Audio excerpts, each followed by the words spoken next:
سر چادر اور چار دیواری کی بھی بات بھی ہوئی, جمہوریت کو بھی گنوایا گیا, اغوا کی بات بھی کی گئی, پھر لالچ کی بات بھی کی گئی, اور پھر یہ تاثر دیا گیا کہ یہ جو کچھ ہوا یہ نہ نظر آنے والی قوتوں نے کیا, آپ نے کچھ نہیں کیا.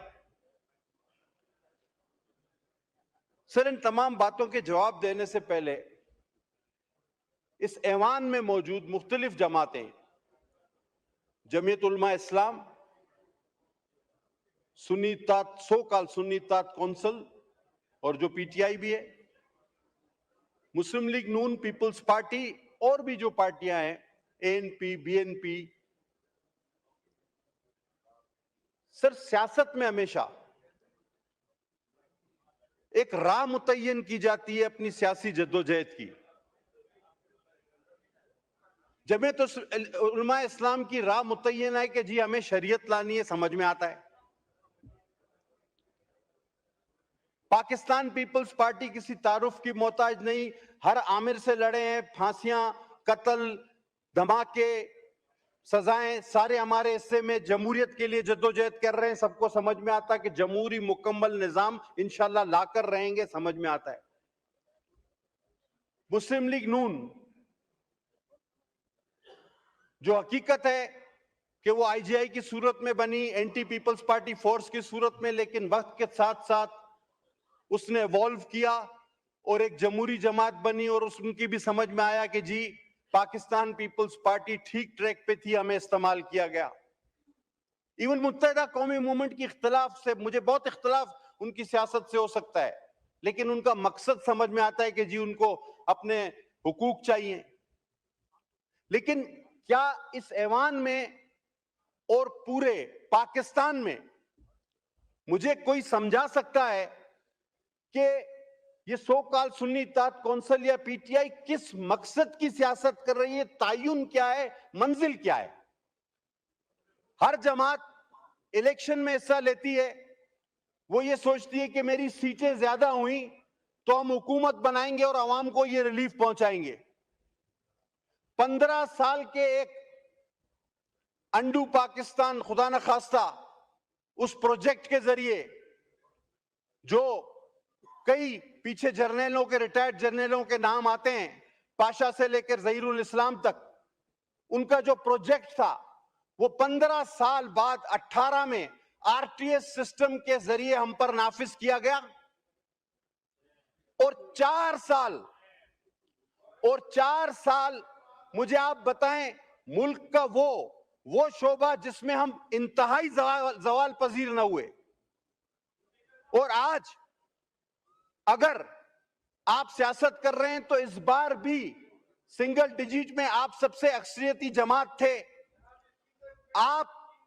ہم نے آپ کو کہا تھا کہ آپ آگے بڑھیں, آپ حکومت بنائیں, آپ نے حکومت نہیں بنانی, اچھا دوسرا اگر کوئی حکومت بنائے تو آپ نے حکومت کو چلنے نہیں دینا کہ جی یہ تو ہونا ہی نہیں چاہیے. تو میرے بھائی, اگر آپ نمبر زیادہ ہونے کے باوجود حکومت بنانا نہیں چاہتے, جی اپنی سیٹ پہ جائیں, دوسرے آپ سیٹ پہ جائیں, کسی جماعت کو آپ حکومت کرنے نہیں دینا چاہتے, تو ڈائریکٹلی یا انڈائریکٹلی ایک منٹ پٹیل صاحب کورم پوائنٹ آؤٹ کر رہے ہیں. شیر افضل صاحب کا مائک کھولیں. جناب علی, کورم کی نشاندہی کرنا چاہتا ہوں. ٹھیک ہے, کورم پورا نہیں ہے. اوکے. اب دیکھیں میں اسی رویے کی بات کر رہا تھا کہ یہ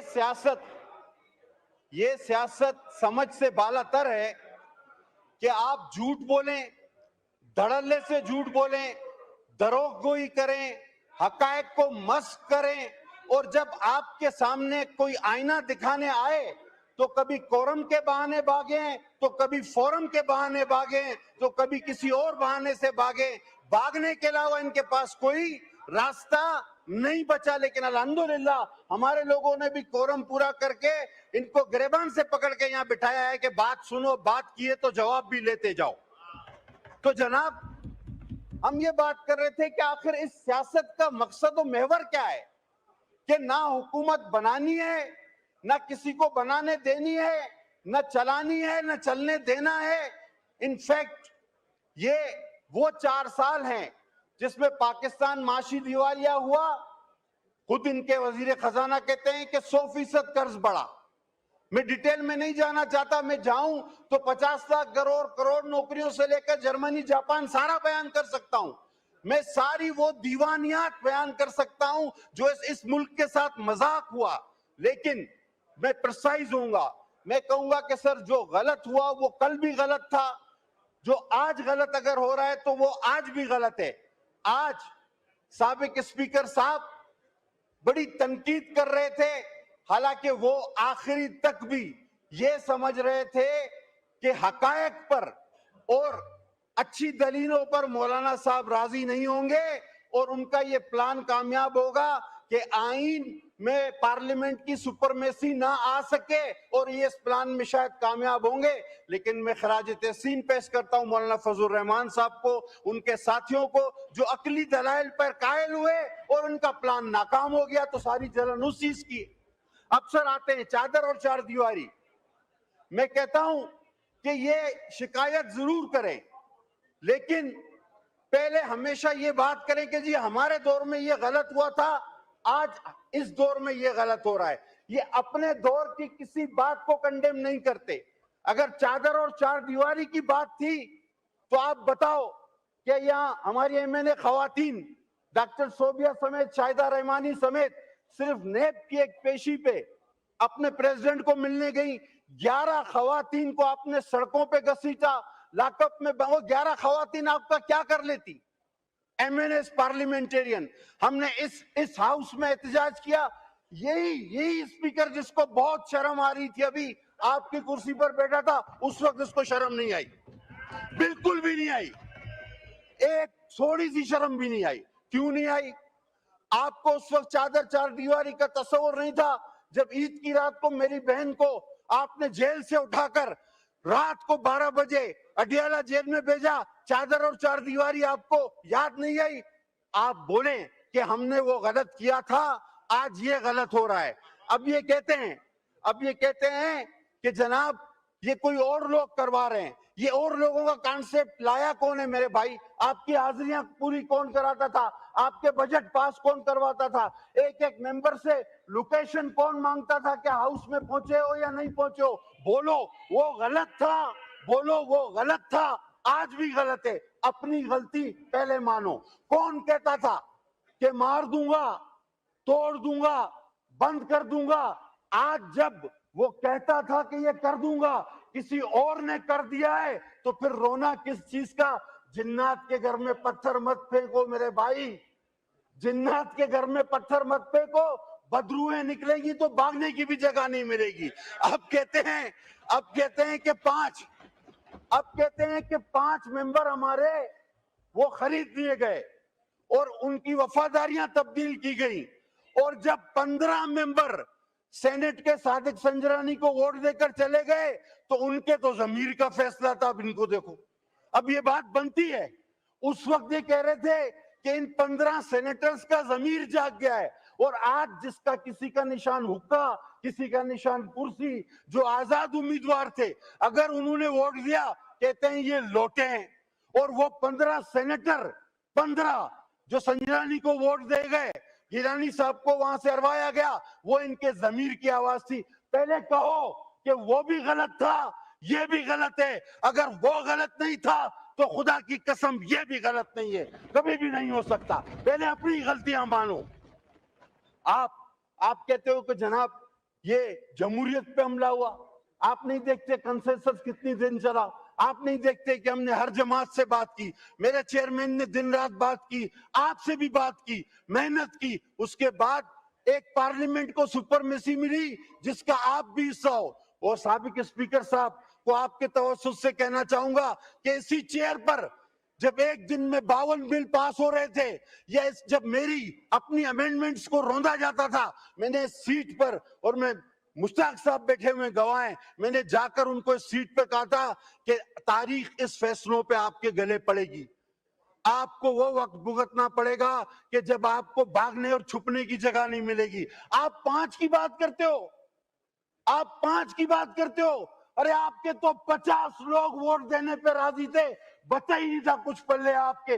آپ میں تو دراڑیں اتنی ہیں, اور جو آپ اچھل کر شور کرتے ہیں, جو 2-4 لوگ, کبھی پارٹی ان کو نہیں مانتی تو کبھی پارٹی کو وہ نہیں مانتا, کبھی پارٹی کہتی ہے کہ میرے اس سے کوئی تعلق نہیں, کبھی کہتے ہیں کہ ہمارا سے. ان کے اندر تو دراڑیں اتنی ہیں کہ اتنی دراڑیں ہیں کہ 50 لوگ اور بھی ہم چاہتے تو وہ ووٹ دینے کو تیار تھے. لیکن جس طرح ایک قانونی نو کانفیڈنس کے ذریعے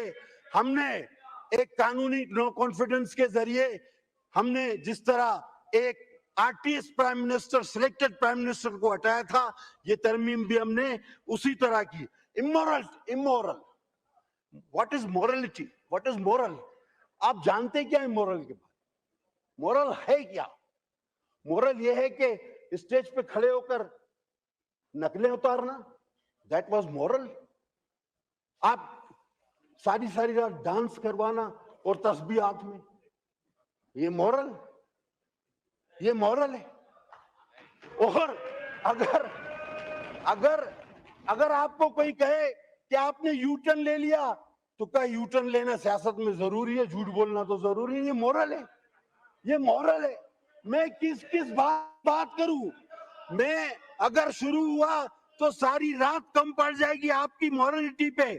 میں صرف اتنا کہنا چاہوں گا, ابھی کہتے ہیں کہ یہ غیر جمہوری حکومت ہے, اور بعد میں کیا کہا آخری میں؟ کہتا ہمیں فنڈ دے دو.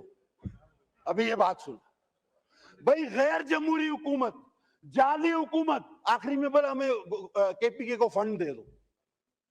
تو غیر جمہوری جعلی حکومت سے فنڈ کیوں مانگ رہے ہو بھائی؟ کیوں مانگ رہے ہو؟ ایک ہی سانس میں 2 باتیں کی کہ غیر جمہوری جعلی حکومت ہے, کے پی کے کو فنڈ دے دو. عقل کی بات ہے یہ کوئی؟ جناب, ہم جمہوری لوگ ہیں, ہم نے آپ کو کبھی بھی یہ نہیں کہا. اس بینچوں سے آپ کو یاد ہوگا, ان دوستوں کو یاد ہوگا کہ ان کی حکومت میں ہر دوسرے دن سندھ کے لیے گورنر راج کا نعرہ لگتا تھا.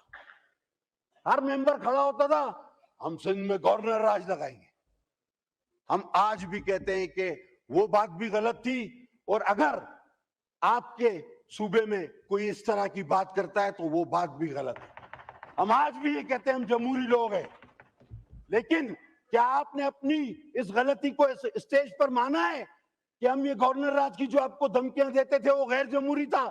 ہر آدمی روزانہ دھمکیاں دیتا تھا. ہم نے آج تک نہیں کہا. ہم ہمیشہ جمہوریت پر یقین رکھتے تھے, رکھتے ہیں اور رکھتے رہیں گے, کریں گے. اب آپ کی سیاست, اللہ اکبر, اللہ اکبر, اللہ.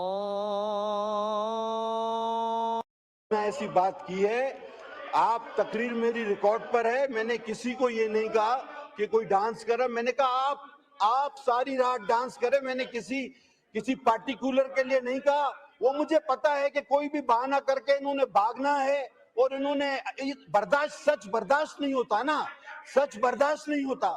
مجھے پتا ہے کہ انہوں نے بھاگنا ہے, کوئی بھی بہانہ کرنا ہے, تو یہ مجھے پتا ہے. اب ان کی سیاست کیا رہ گئی ہے وہ مجھ سے آپ سن لیں.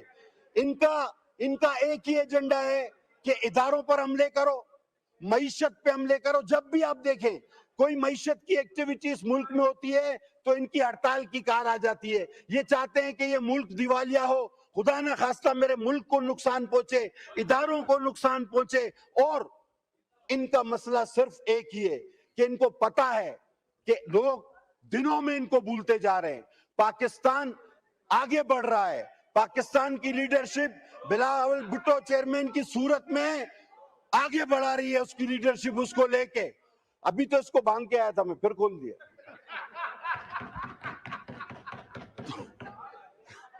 یہ تو ابھی بانگ کے آیا تھا میں. تو بہرحال جناب علی, اب قوم سمجھ چکی. اچھا یہ پہلے کہتے تھے ہم آئیں گے 1 ارب اس کے منہ پہ ماریں گے, 2 ارب اس کے. وہ کوئی ارب مرب نہیں, بلکہ پتہ نہیں کتنے ارب جیب میں ڈال کے چلے گئے, IMF سے قرضے لے کے چلے گئے. اور یہ اب کس بنیاد پہ سیاست کر رہے ہیں کہ ہمیں کیوں موقع دو؟ آپ نے سارے موقع گنوا دیے، آپ نے اداروں پر حملے کر لیے، معیشت پہ حملے کر لیے، ملک کو تباہی کے دانے پہ لے آئے، آپ نے اداروں پہ 9 مئی جیسے واقعات کر لیے جو انڈیا نہیں کر سکا۔ اب آپ کے پاس کوئی جواز نہیں سیاست کا، کوئی جواز نہیں سیاست کا، لہذا اب آپ میں دراڑیں پڑنا شروع ہو گئی ہیں۔ اب آپ کے اندر ہی ایسے لوگ پیدا ہو گئے ہیں کہ جن کو پاکستان عزیز ہے، پاکستان کی پارلیمان عزیز ہے، لہذا جو اندر ہے اس کو اندر رہنے دو، اور جو باہر ہے اس طرح بس اوپر ہاتھ کھڑے کر کے اسی طرح چلتے رہو۔ بہت شکریہ۔ پاکستان زندہ باد۔